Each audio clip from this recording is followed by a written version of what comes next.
Welcome to ज़िंदगी का सफ़र with Sumaiya. Hello everyone, कैसे हैं आप सब? उम्मीद करती हूँ आप सब खैरियत से होंगे। जी मैं भी बिल्कुल ठीक हूँ। तो ये व्लॉग मैं नाइट से स्टार्ट कर रही हूँ और मैं नेस्टो आई थी क्योंकि मैं रेसिपी बनाने वाली हूँ खिचड़ा, जिसे हलीम भी कहते हैं। तो मुंबई स्पेशल खिचड़ा बनाने वाली हूँ। तो मैं सोची पहले उसके लिए जो जो चीज़ें चाहिए वो जाके ले लूँ और साथ ही साथ आपके साथ भी शेयर करूँ कि मैंने क्या लिया है। तो ये मैं बीफ का खिचड़ा बना रही हूँ। तो मैं बीफ लेने आ गई थी। यहाँ पे ना बहुत ही अच्छा बीफ मिलता है, एकदम क्लीन और बहुत ही अच्छा रहता है। तो पाकिस्तान का, इंडिया का और लोकल भी रहता है यहाँ का। पर मैंने ये ना ले लिया है और इसमें मैंने बोनलेस भी लिया है, अलग से विद बोन भी लिया है। ताकि बोनलेस ना, क्योंकि घर में ना सबको ज़्यादा बोनलेस पसंद आता है ना, इसके लिए। लेकिन बोन वाले भी चाहिए क्योंकि उससे टेस्ट आता है। तो मैंने दोनों ले आई थी। तो ये मेरी ग्रोसरी हो गई थी, मैं घर पे आ गई थी। और जो खिचड़ा होता है ना, उसको बनाने के लिए बहुत सारी दाल और जो गेहूं होता है, वीट, उसके जो ये टुकड़े हैं वो लिया है मैंने। फुल नहीं लिया है, फुल वीट नहीं लिया मैंने। तो ये सारी चीज़ें देखिए मैंने, और एक्स्ट्रा सामान भी ले लिया था। साथ ही साथ आपके साथ शेयर कर रही हूँ कि क्या क्या चीज़ मैंने खिचड़े की ली है। तो इसमें ना मिक्स दाल जाती है, थोड़ा सा राइस भी जाएगा, और जो गेहूं है उसकी छोटी सी पीस, जो छोटे छोटे पीसेस में होता है ना, जिसको दलिया कहते हैं, तो वो उससे बनाती हूँ मैं। तो ये 1 kg का एक पैकेट है। तो मैं 1 kg का फुल एक पैकेट डाल दूँगी और एक जो है हाफ़ डालिया। तो 1 kg का मैंने फुल पहले डाल दिया था और हाफ़ वाला अभी दिखाया मैंने कि कितना उसमें से निकाल लिया है। तो ये दिखा देती हूँ कि कितनी बड़ी पीस है, क्योंकि इससे छोटी पीस का भी यहाँ पे आता है, 3 साइज़ में आता है यहाँ पे। तो ये बीच वाले साइज़ का मैंने लिया। इससे ना क्या होता है कि बहुत ही अच्छा सा हो जाएगा। और एकदम बारीक वाला जो है ना, इससे पहले तो मैं बारीक वाले में ही बनाती थी, लेकिन वो मुझे लगता है कि ये ना खाने में आता है ना थोड़ा थोड़ा सा मुंह में, तो बहुत ही अच्छा लगता है। तो मैंने इसको वॉश करके पानी भर के इसको रख दिया है लिड लगा के ओवरनाइट। अच्छा, सोक करके ओवरनाइट रखने से ये होगा कि वो अच्छे से फूल जाएगा और पकने में ना ज़्यादा टाइम नहीं लगेगा, इसलिए मैंने उसको सोक करके रख दिया है। अब मैंने ले ली है पल्सेस। तो ये देख लीजिए, मसूर की दाल है, जिसको मैंने 2 बोल, वो छोटी वाली बोल है ना, उससे लीजिएगा आप।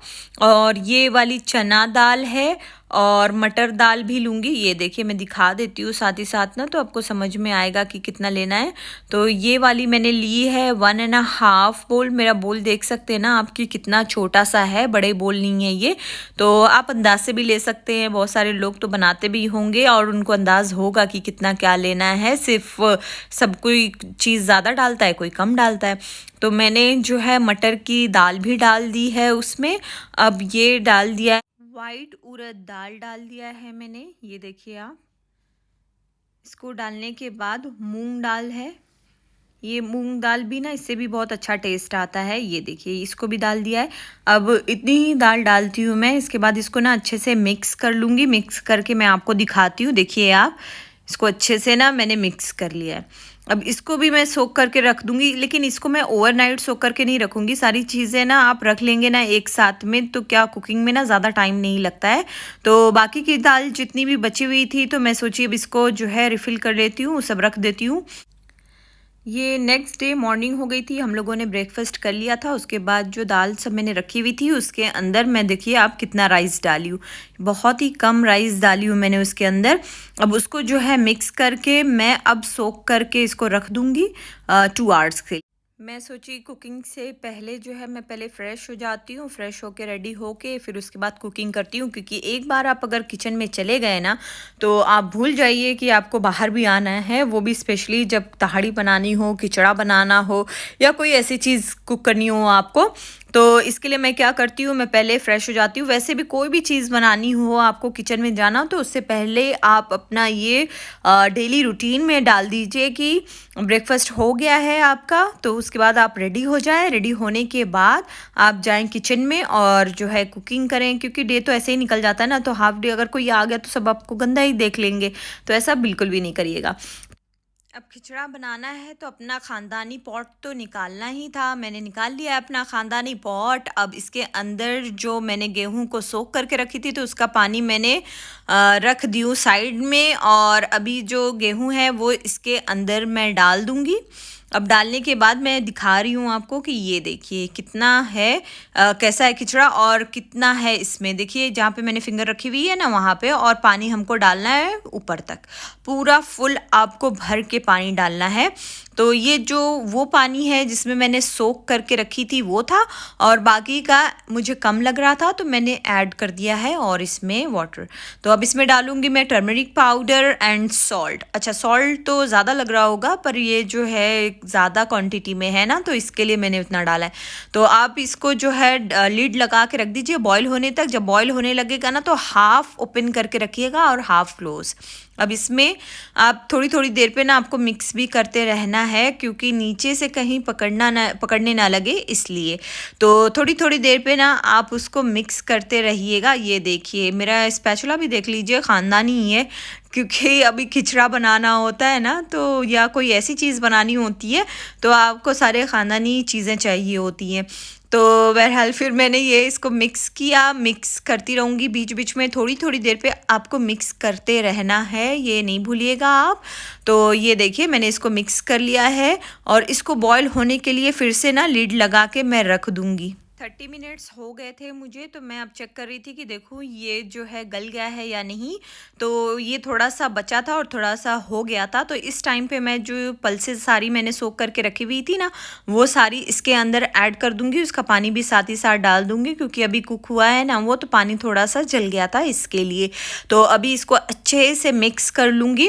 मिक्स करने के बाद फिर जैसे जैसे जो जो चीज़ मैं डालते जाऊँगी फिर आपसे शेयर करते जाऊँगी। सेम टू सेम आप ऐसे ही फॉलो करिएगा, सेम रेसिपी, तो एग्जैक्टली बहुत ऐसे ही बनेगा। और ये देखिए ये है बीफ जो है विथ बोन 1 kg है, 1 kg बोनलेस है। इसके मैंने ना स्मॉल पीसेस में करवा लिया है क्यूब्स में, और 5 to 6 ऑनियंस ली हुई है स्लाइस करके। ये कोरिएंडर लीव्स ली हुई है, जिसको मैं हाफ जो है इसको पीसने में लूँगी और हाफ ऊपर से चॉप करके डालूँगी। कोरिएंडर लीव्स है, इसको मैं पीसने में डालूँगी, इसके लिए ना ये पूरा मैंने लिया हुआ है। और ये है ग्रीन चिलीज़, आप जितना तीखा खाते होंगे ना उसके अकॉर्डिंग हाफ हम लोग ग्रीन चिलीज़ डालेंगे एंड हाफ जो है वो रेड चिली डालेंगे। तो इसके लिए मैंने दोनों रखी हुई है यहाँ पे। गार्लिक जिंजर पेस्ट है, ये 5 स्पून तक जाएगा इसके अंदर। और मिंट लीव्स को मैंने ऐसे निकाल के रख दिया है, इसकी सिर्फ लीव्स है, ये ऊपर से गार्निश करेंगे, तो इसको भी बाद में चॉप करूँगी मैं। और ये कोकोनट है, कोकोनट अच्छा आप इस तरीके का भी यूज़ कर सकते हैं, और ये वाला जो क्रश किया हुआ रहता है ये भी यूज़ कर सकते हैं। दोनों को पीसना ही है आपको, तो जो इजी अवेलेबल हो आपके पास में वो यूज़ कर लीजिएगा। और ये 5 टोमेटोज़ है, जिसको मैंने इसको कट कर लिया है पीसेज में। और ये सॉल्ट है, टर्मरिक पाउडर है, और ये रेड चिली पाउडर है। अच्छा अभी जो हम लोग इसका गोश्त बनाएंगे ना, तो उसके लिए ये सारी चीज़ें आपको चाहिए। बाकी मैंने कुकर ले लिया है, इसको मैं ना कुकर में कुक करूँगी ताकि वो जल्दी हो जाएगा। और यहाँ पे मेरा ये भी कुक हो रहा है, जो गेहूँ है, और मैंने मिक्स दाल इसके अंदर ऐड कर दी है, तो ये भी यहाँ पे कुक हो रहा है। तो ये देखिए आप कितना ज़बरदस्त बिना कुकर के इतना अच्छा गल गया है ना, कि ये देखिए। तो ये ना बार बार कुकर में ना बॉईल करके डालने की ज़रूरत नहीं है। तो अब इसका गोश्त कैसे बनाते हैं वो शुरू करते हैं। अब कुकर ले लेंगे, उसके अंदर हम सबसे पहले डालेंगे बीफ पूरा आप इसके अंदर ऐड कर लीजिए। उसके बाद आप डालिए गार्लिक जिंजर पेस्ट, ये 5 स्पून है, और टोमेटोज़ जो कट करके रखे हुए थे वो डालेंगे इसके अंदर। अब डालेंगे हम ऑनियन। तो आप देख सकते हैं मेरा कुकर ना थोड़ा छोटी साइज़ का है, और पूरा ऊपर तक ना फुल हो गया है, तो टेंशन लेने की ज़रूरत नहीं है। आप लीड लगा के ना इसको ऑन करके रख दीजिए फ्लेम को। तो जब थोड़ी देर ये कुक होगा ना तो ऑटोमेटिकली वो गल जाएगा ना, टोमेटोज़ और ऑनियन सब गल के ना, तो वो कम हो जाएगा, तो इसमें टेंशन नहीं है। तो अभी मैं ना मसाले पीस लूँगी। तो पहले मैंने ले लिया है ग्रीन चिलीज़ और कोकोनट, दोनों को मैंने इसका पेस्ट बना लिया है। अब एक बोल में ना मैं सारी चीज़ें ना पीसते जाऊंगी और डालते जाऊंगी। तो अभी उसके बाद जो है मिंट लीव्स जो है वो पूरी इसके अंदर ऐड कर दूंगी, और कोरिएंडर लीव्स भी इसमें डालना है, डाल के पीसना है। तो सबसे पहले मैंने मिंट लीव्स को डाल दी थी, और कोरिएंडर लीव्स का जो ऊपर का मोटा साइज़ है ना स्टेम वाला, उसको मैंने पीसा है, और जो लीव्स वाला पार्ट है ना उसको रख लिया है मैंने चॉप करने के लिए। तो इसको अभी पेस्ट बना दूंगी। अच्छा, आप साथ में भी पीस सकते हैं, लेकिन मैं ना सोची कि अलग अलग पीसने से क्या बहुत ही अच्छा बारीक सा पेस्ट हो जाएगा, इसके लिए मैं एक एक करके पीस रही थी ताकि आपको भी अच्छे से समझा सकूं। तो ये कोरिएंडर लीव्स को भी पीस लिया है, उसका डाल दिया है, उसको भी डाल दिया है। अब मैं इसमें रेड चिली पाउडर ऐड करूँगी। अकॉर्डिंग टू योर टेस्ट ही डालिएगा आप, salt according to your taste, क्योंकि आपको ये याद रखना है कि सॉल्ट आपने उसमें गेहूं में भी डाला हुआ है। टर्मेरिक पाउडर डाल दीजिए। अब निकाल लीजिए पूरे खड़े गरम मसाले। अच्छा, खड़े गरम मसाले में ना आपसे एक और बात कहनी थी कि वो जो तेज़ पत्ता है मैंने ताहड़ी वाले वीडियो में करी लीव्स कह दिया, उसको बे लीव्स है, वो करी लीव्स बाय मिस्टेकली कह दिया है मैंने। तो उस पर मुझे ना बहुत सारे कमेंट्स आए थे, तो मैं सोची यहाँ पे क्लियर कर लूँ कि बात करते करते ना कभी कभी ये सबके साथ हो जाता है। तो मैंने सारे खड़े गरम मसाले निकाल लिए हैं। अब यहाँ पे भी इसको थोड़ा मिक्स करके देख लिया है, और आप ये देख सकते हैं कुकर को भी ओपन करके देखी ना मैं, तो ये देखिए ये गल गया है ना, तो गल के अपने आप ही चला गया। और आप देखिए गोश्त भी अपना पानी छोड़ेगा, तो इतना सारा पानी इसमें ऑलरेडी है, तो हमको वाटर और ऐड नहीं करना है। खड़े गरम मसाले आप सारे के सारे इसके अंदर ऐड कर लीजिए। ये सारे मसाले जो निकाल के हमने बोल में रखा हुआ है सारे ऐड कर लीजिए इसके अंदर। अब इसमें ना आप थोड़ा सा ऑयल डालिएगा, क्योंकि फैट्स तो ऑलरेडी बीफ में है, तो थोड़ा कम ही डालिएगा ऑयल। ये देखिए डाल दिया है। अब इसको मैं ना मिक्स कर लूँगी खूब अच्छे से ना, ऊपर नीचे करके। मिक्स करने के बाद उसको मैं लिड लगा के रखूँगी। तो ये देखिए कुकर कितना फुल हो गया है, लेकिन जो इसके ऊपर का लिड है ना कुकर का मेरा, वो थोड़ा सा ना स्पेस वाला है। मैं दिखा देती हूँ आपको, ऊंचा है, तो इसके लिए ना मुझे परेशानी बिल्कुल भी नहीं हुई, और ये बिल्कुल भी ओवरफ्लो नहीं हुआ। तो ये दिखा देती हूँ, ये देखिए आप, इसका डिस्टेंस ना ज़्यादा है ना, तो इसके लिए। अगर आपके पास जो है छोटा कुकर है, बड़ा नहीं है ना, तो आप क्या कर सकते हैं कि 2 बार में इसको पका लीजिएगा। तो मैंने दिखा दिया वो आपको। अब सारी चीज़ें जो चॉप करने वाली है उसको चॉप करके रख दूँगी। अच्छा, जो मैंने कुकर में बीफ रखा हुआ है, वो आपको ना 8 टू 9 वेसल्स तक आनी चाहिए। पहले फर्स्ट वाली वेसल आएगी तो आप उसको स्लो कर दीजिएगा। स्लो करने के बाद आपको 8 वेसल तक वेट करना है। जब 8 वेसल्स आ जाएगी उसके बाद आप फ्लेम को बंद कर दीजिएगा। फिर खोल के चेक कर लीजिएगा कि आपका जो बीफ है वो गल गया है या नहीं। अगर नहीं गला है तो 1-2 वेसल और लगा लीजिएगा। तो मेरे ख्याल में इतना इनफ होता है, इतने में वो गल जाता है। तो देखिए ये मिंट लीव्स भी चॉप हो गई हैं, इसको हम गार्निश करेंगे ऊपर से, इसके लिए चॉप करके रखी हूँ मैं। अब कोरिएंडर लीव्स को भी इसी तरह से सेम मैं चॉप करके रख लूँगी। सारी चीज़ें जब चॉप करके और सारी चीज़ें रेडी होती है ना, तो बहुत ही इजी हो जाता है।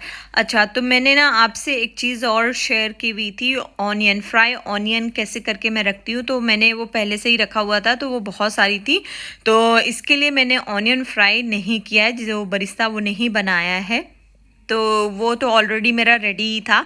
तो जो जिसके पास नहीं होगा उसको बनाना पड़ेगा।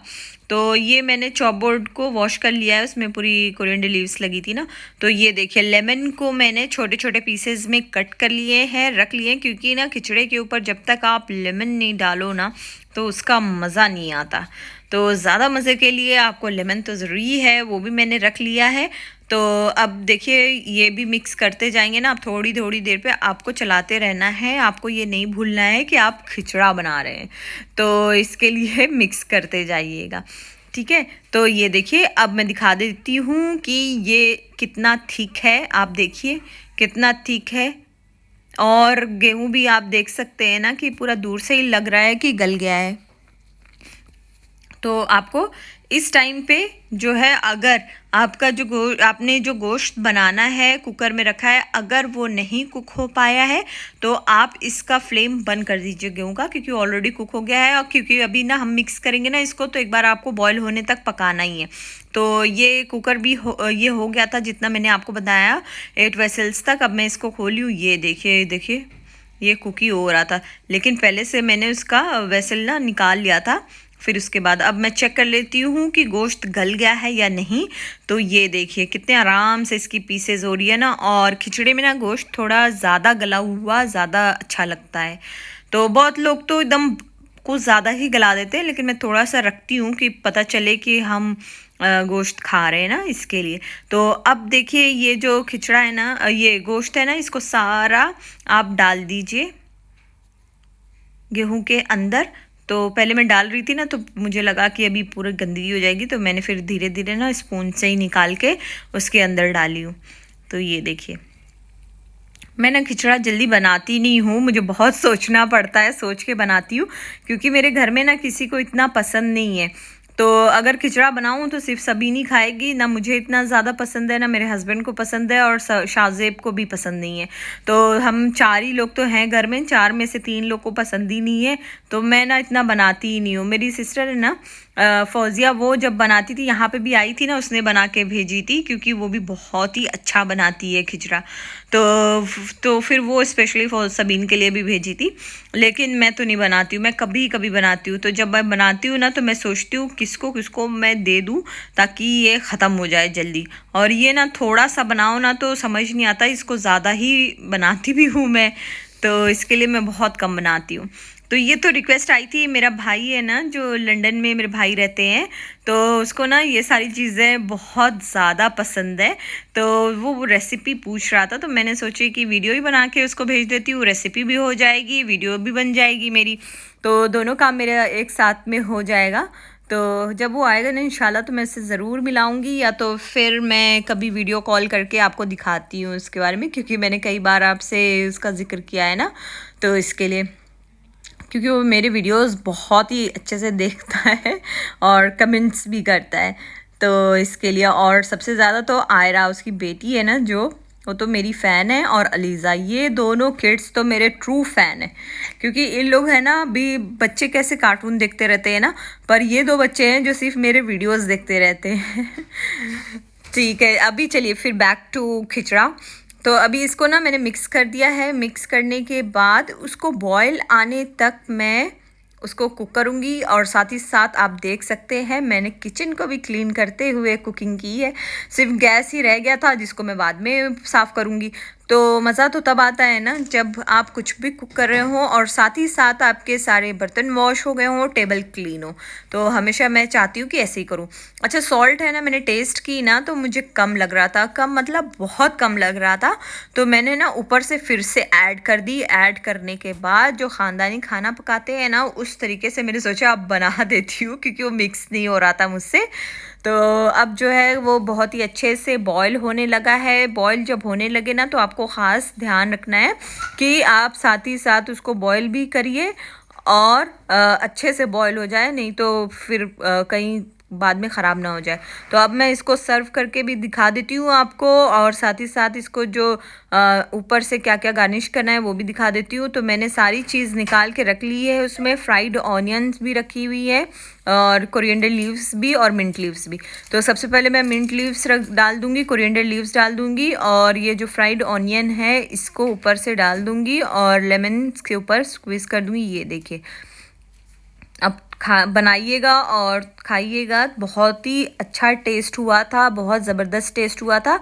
तो फिर मैं सोची अब मैं अपने फ्रेंड्स को भी थोड़ा थोड़ा दे देती हूँ, क्योंकि मैंने आपसे कहा ना कि मेरे घर में किसी को इतना खिचड़ा पसंद नहीं है। तो जब मैं बनाती हूँ ना, तो मैं उसको बांटने के लिए ही बनाती हूँ, समझ लीजिए आप। तो फिर मैंने भी इसको निकाल के सर्व करके डेकोरेशन करके सबके घर पे भी भिजवा दी थी। बस अब वैसे ही बनाना है खिचड़ा आपको, तो आप लोग भी बनाइएगा, मुझे कमेंट्स में ज़रूर बताइएगा कि किसने किसने ये रेसिपी बनाई है। बस आज का वीडियो यहीं पे एंड करती हूँ। आपको मेरा वीडियो अच्छा लगा हो तो प्लीज़ मुझे लाइक करिए, शेयर करिए, और कमेंट्स में ज़रूर बताइएगा कि आपने खिचड़ा बनाया और सबको कैसा लगा। बस अल्लाह हाफिज़।